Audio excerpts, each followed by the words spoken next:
अस्सलाम वालेकुम फ्रेंड्स, कैसी हैं आप? ठीक ठाक हैं, उम्मीद करती हूँ जहाँ कहीं भी होंगे खैर वाफियत से होंगे। अल्लाह ताला आपको इसी तरह हंसा मुस्कुराता रखे। आप सबकी ढेर सारी दुआओं से शुक्र अल्हम्दुलिल्लाह मैं भी बिल्कुल ठीक ठाक हूँ।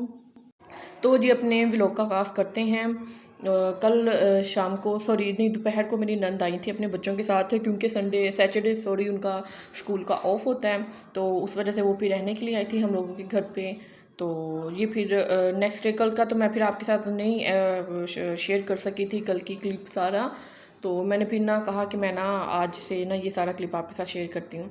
तो जी यहाँ पे फिर मैं मेरी नंद और उनके बच्चे और मेरे साथ हम लोग नाश्ता कर रहे थे। जैसे नाश्ता करके फ्री हुई हूँ तो सिंक देखा था तो वो मुंह को आ रहा था, तो सारे बर्तन वगैरह वॉश किए फिर।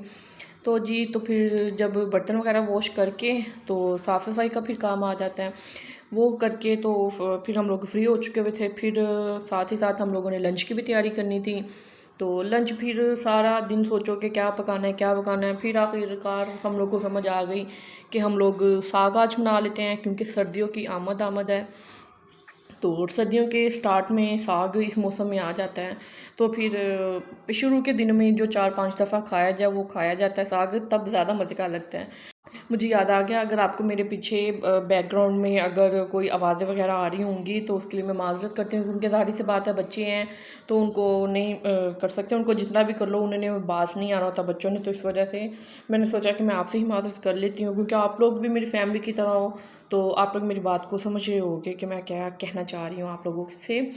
तो जी हम बात कर रहे थे साग की। आज हम लोग लंच में बना रहे थे साग। साग हो साथ में मकई की रोटी। और वैसे तो कहते हैं कि मकई की रोटी साग और मक्खन का टेस्ट जो है वो अपनी जगह पे है, उसका टेस्ट कोई नहीं ले सकता मकई की रोटी का और साग का। लेकिन नॉर्मल फिर घर में जब जो मकई का आटा होता है वो फिर हम लोग ना ज़्यादातर सर्दियों में यूज़ करते हैं, जब सर्दी आ जाती है तब यूज़ करते हैं हम लोग साग के साथ।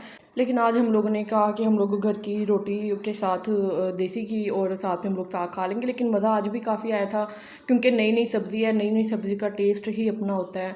तो जैसे जैसे वो पुरानी होती जाती है सब्ज़ी तो उसी तरह फिर उसमें से टेस्ट ख़त्म हो जाता है सब्ज़ी में से।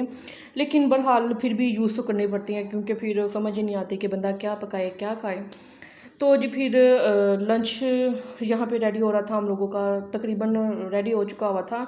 लेकिन बस थोड़ा सा जो पानी रह चुका हुआ था उसमें वो हम लोग यहाँ पे ना सुखा रहे थे। तो फिर यहाँ से फिर मैं इब्राहिम को लेके ज़रा नीचे आई थी रूम में, क्योंकि इब्राहिम की तबीयत ज़रा स्टेबल नहीं हो रही थी। तो इस वजह से ना मैं इब्राहिम को ना सुलाने की कोशिश कर रही थी, लेकिन नाकाम हो गई मैं उसमें। तो जी फिर हम लोग आ गए थे लंच के टाइम पे, तो ऊपर आ गए थे फिर हम लोगों ने सब ने बैठ के यहाँ पे लंच खाया। तो काफ़ी मज़ा आया था साथ में बैठ के। तो लेकिन इब्राहिम ने नहीं खाया था और यूसुफ ने भी नहीं खाया था। और यहाँ पे जी क्या हुआ, आज यूसुफ को लगी ज़रा चोट। तो मैंने ना फिर बिलाल से कहा, अपने हस्बैंड से कहा कि आप ना कोई चीज़ ला के ना बच्चों का हाथ लगा के और अपना हाथ लगा कर ना तो आप बांट दो, क्योंकि आप भी बीमार हो, इब्राहिम भी बीमार है और यूसुफ भी गिर गया है, और यूसुफ को भी थोड़ा सा हल्का सा ना फ्लू हो रहा था। तो मैंने कहा आप ना वो ला के बांट दो। तो ज़ाहिर है कुछ हाथ में से सदका खैरात भी अगर निकलता रहे तो उससे भी ना कुछ फ़र्क पड़ जाता है। तो यहाँ पे ला के तो फिर बिलाल वो बांट रहे थे। हुआ ये था कि यूसुफ भाई इधर ही गली में खेल रहा था, बिलाल पास ही बैठे हुए थे। तो वो खेल रहा था तो एकदम से ना वो अंदर आने लगा है, तो जो सीढ़ी थी सीढ़ी से वो गिरा है और उसका ना उसके होंठ पे चोट चोट लग गई थी, जिसकी वजह से ना उसका जो होंठ था वो फट गया था और वहाँ से ना ब्लड निकल रहा था। फिर मैंने उसको बड़ी मुश्किलों से मैंने उसको फिर चुप करवाया। तो घर में जो ग्लिसरीन वगैरह पड़ी थी वो मैंने उसके ना होंठ पे लगा दी थी। इतना नहीं था कट, लेकिन बहरहाल बच्चा है, बच्चे के लिए तो चोट जितनी छोटी हो वो उसको भरी ही लगती है। बच्चे को तकलीफ़ तो होती ही है, लेकिन बहरहाल उसको मैंने फिर सिरप वगैरह भी दे दिया था। तो फिर जहाँ पे उसको कट लगा था उसको वहाँ पे भी मैंने उसको साफ़ करके अच्छी तरह से तो ग्लिसरीन लगा दी थी। तो जी आज के दिन के लिए बस इतना ही। मिलते हैं फिर आपसे नेक्स्ट व्लॉग में नेक्स्ट डे के साथ। देखते हैं कि कल के व्लॉग में मैं आपके लिए क्या लेके आती हूँ। तब तक के लिए अपना और अपने इर्द गिर्द लोग का ख्याल रखिएगा और मुझे अपनी भरपूर दुआ में याद रखिएगा। और मेरे बच्चों को और मेरे हस्बैंड के लिए भी दुआ कर दीजिएगा कि अल्लाह इनको सेहत याबी अता करें और इनकी जो बीमारी आई हुई है इनके ऊपर वो ख़त्म कर दें इनसे। ठीक है जी, तो अपना ख्याल रखिएगा और चैनल को मेरे को सब्सक्राइब ज़रूर कर दीजिएगा। अगर वीडियोस पसंद आ रही होंगी तो कमेंट बॉक्स में मुझे ज़रूर बताइएगा और और वीडियो को लाइक और शेयर करना मत भूलिएगा।